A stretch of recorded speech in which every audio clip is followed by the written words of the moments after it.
Welcome to Lightways Astrology. I'm Anna Isabel, and my guest today is Nicola Smuts-Allsop, and you're going to love what she has to offer because she is an astrologer who uniquely specializes in fertility.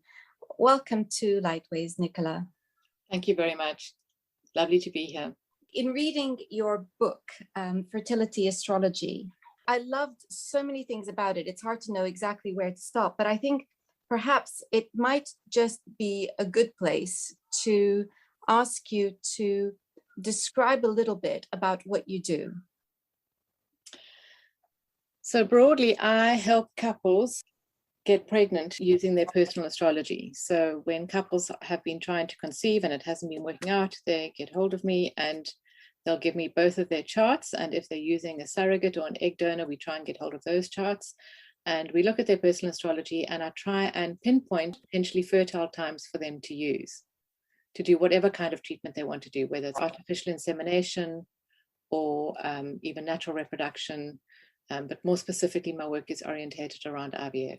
One of the things that I really loved reading your book was the fact that you are really, really good at taking medieval astrology and giving it life in a modern context. So, for instance, particularly what I mean is that if you're practicing medieval astrology, it can seem very much like yes, no, fate. And it can be quite discouraging if the answer is no. But what you do is you say, yes, that was true in that time, but things have changed. Perhaps there's a more open way we can look at this. I thought that was very refreshing. Well, the thing about medieval astrology, and particularly to do with fertility, is it does require a reinterpretation because we have available to us such new medical innovations such as IVF that obviously medieval astrology has no description and no interpretation and no signature for.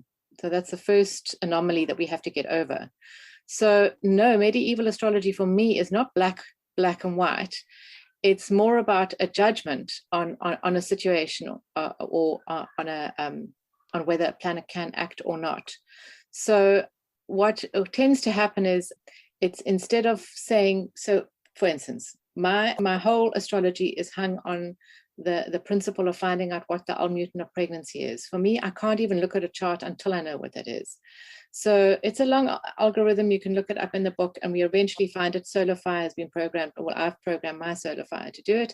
I find out what the Almutin of pregnancy is. And this describes how you're going to get pregnant, your chances of getting pregnant, and you can start seeing whether they are definitely an IVF candidate or not. So what you immediately do is go straight to your medieval textbook of essential dignity and you start rating that planet, that Almutin of pregnancy. And that for me is like a fundamental foundation point for the reading. What are your chances of getting pregnant here? So you would go through whatever planet it was and all of their dignities. And you would, using, for instance, Dorothean triplicities and using I use Egyptian terms, and you would look at that and then you'd make a judgment. And if this planet is now conjunct or opposite or having a hard aspect to Uranus, then Uranus, we know, rules medical interventions and technologies. So we would go, the way in which you're going to get pregnant is probably going to involve some degree of interference with medical technology. So it's about, and if the Almutin is angular, you'd say that your chances are even higher. If the Almutin of pregnancy had aspects to the part of fortune, this is even more fortunate, you got a lucky break here.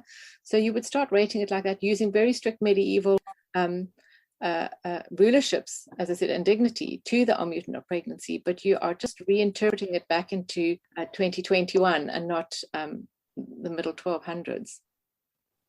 I especially thought that was interesting in the way that you take account of the psychology of the individuals involved, because working also as a hypnotherapist myself, when I am working with women who are pregnant, the very first thing I do is I get a sense of how they feel about being pregnant.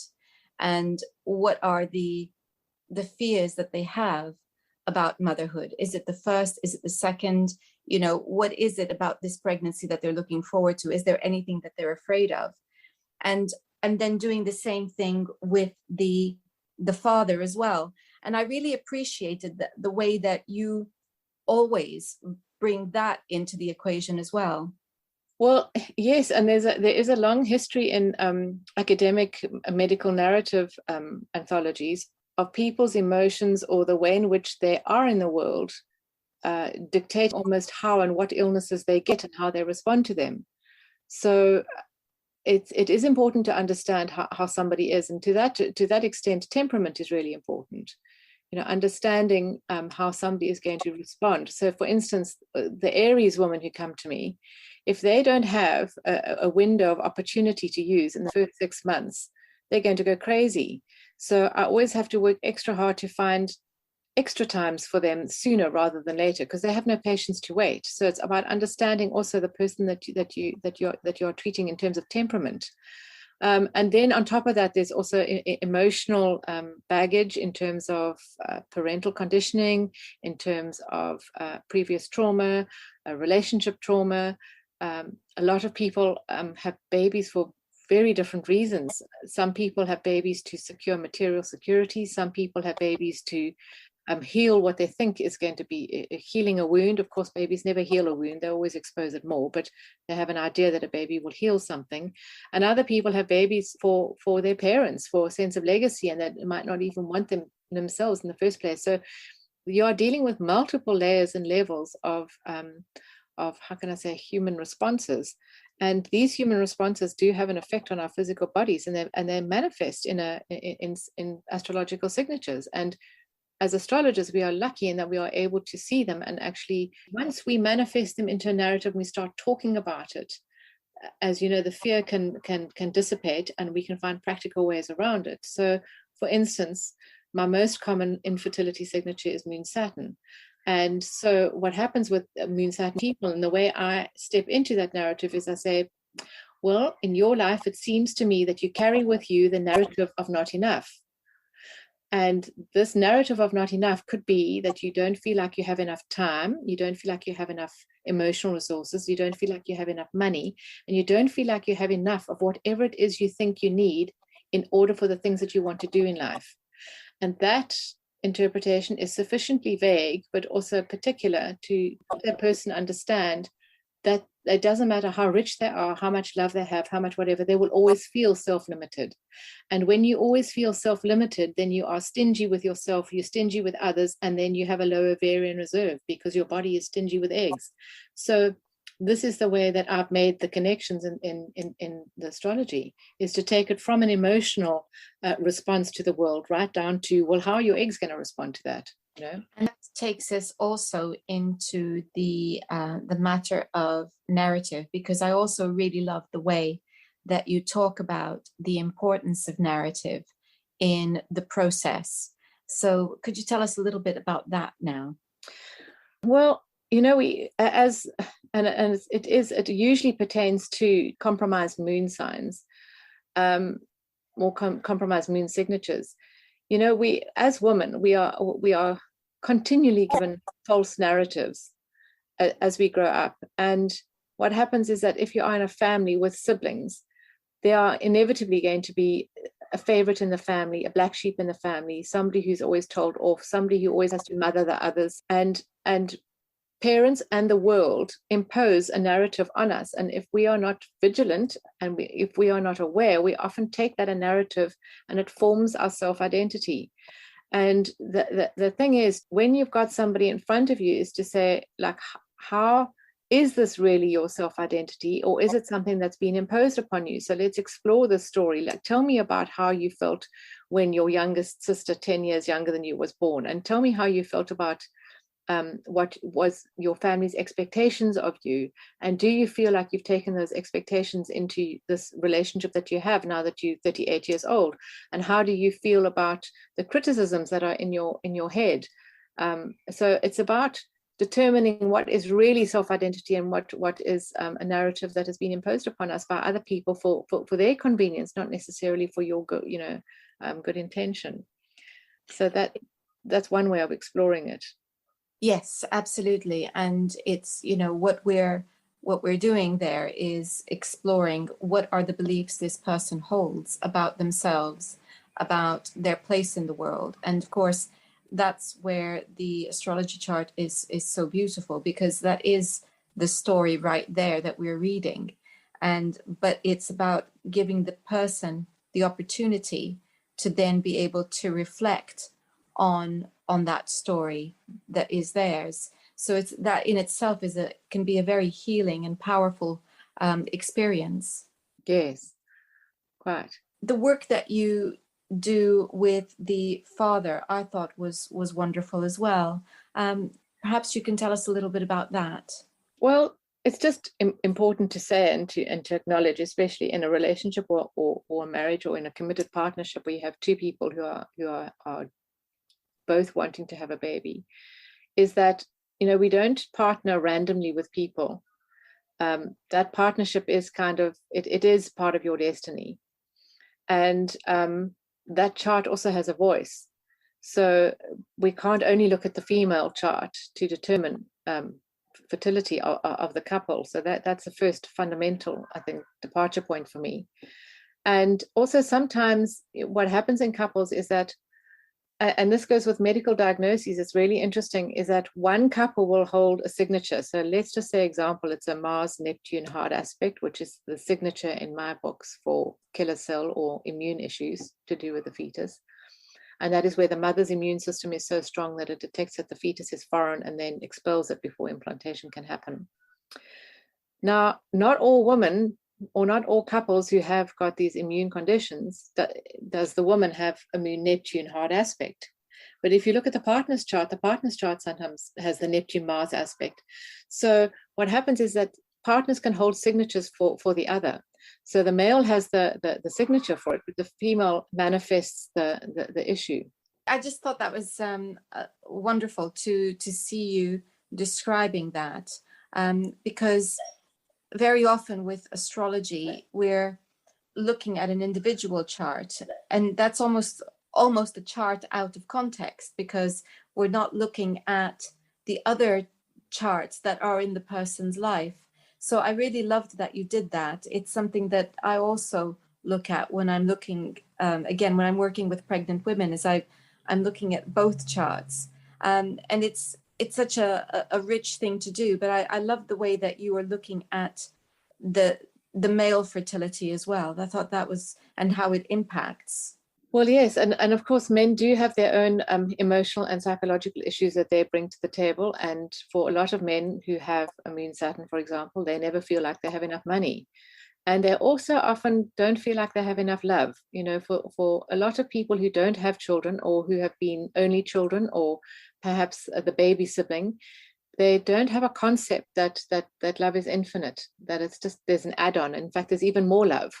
They imagine that they've only got enough time and enough love for their partner, and they are worried and concerned that they might not love their new baby. So instead of talking about it, because it seems such a weird thing to talk about, they just go quiet, especially if they are sort of a stereotype male in our Western world. They kind of don't really express that too well. And so this kind of thinking can often lead to, well, I don't deserve, so if I don't have enough money, or I don't have a good enough job, then maybe I don't deserve, and maybe we shouldn't, so it's about sort of unpacking those issues and giving people confidence that they can be really good parents, and that being a parent is actually, it's, how can I say, there's no such thing as perfect parents, and there's no such thing as a perfect reason to have a baby. There just is two charts and a third chart that wants to come through, and let's just find the right time for that to happen. That I try to be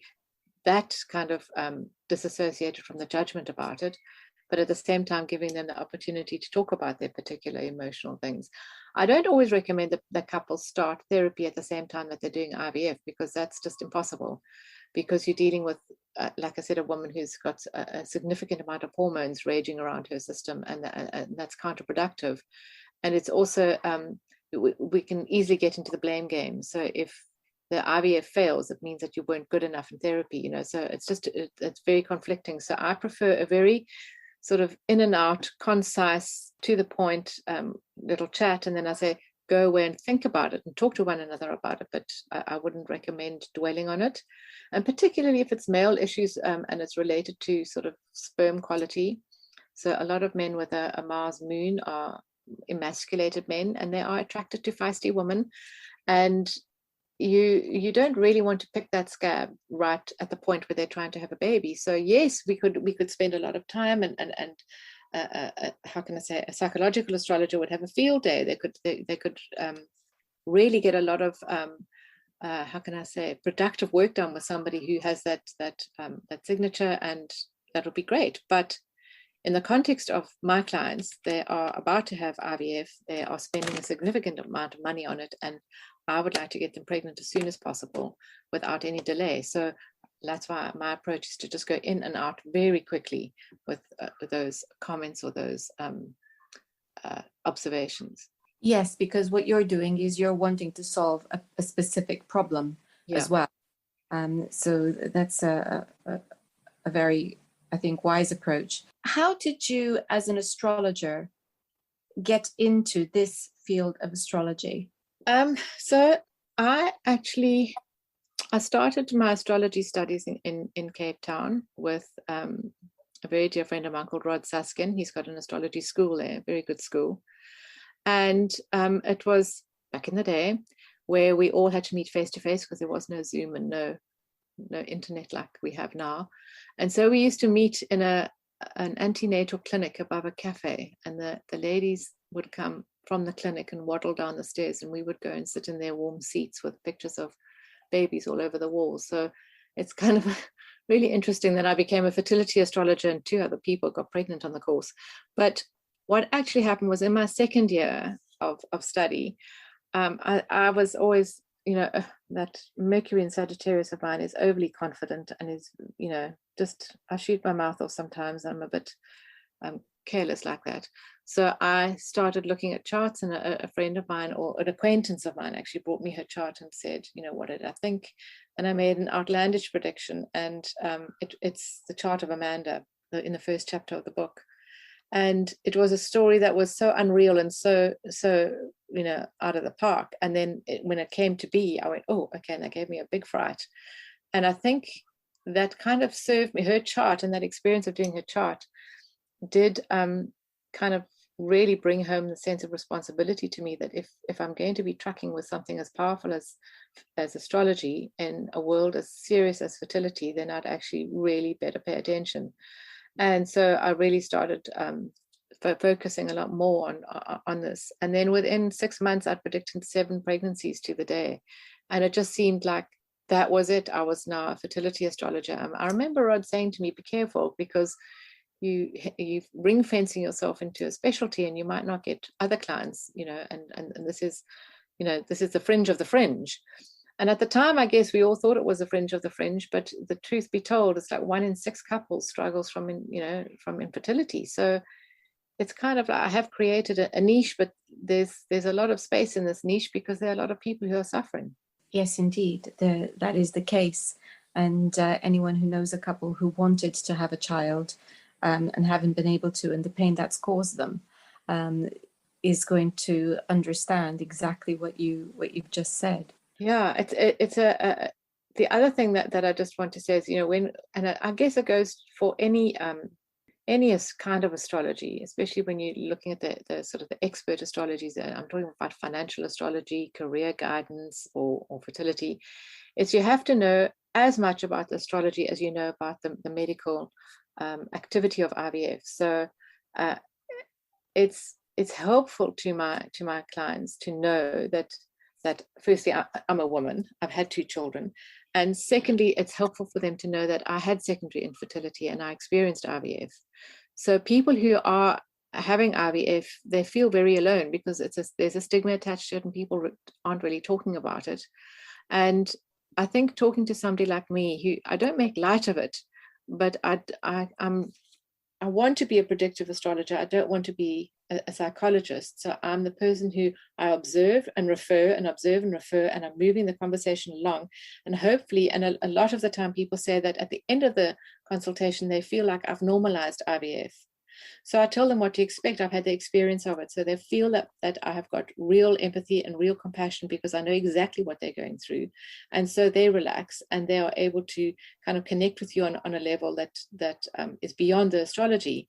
But it does require you to always know a lot about what treatments are available. So I've had to I attend medical conferences, I speak to gynaes regularly, I have long and in-depth chats about egg freezing and the processes. So I understand all of those processes outside of the astrology, and then you have to bring in the two together.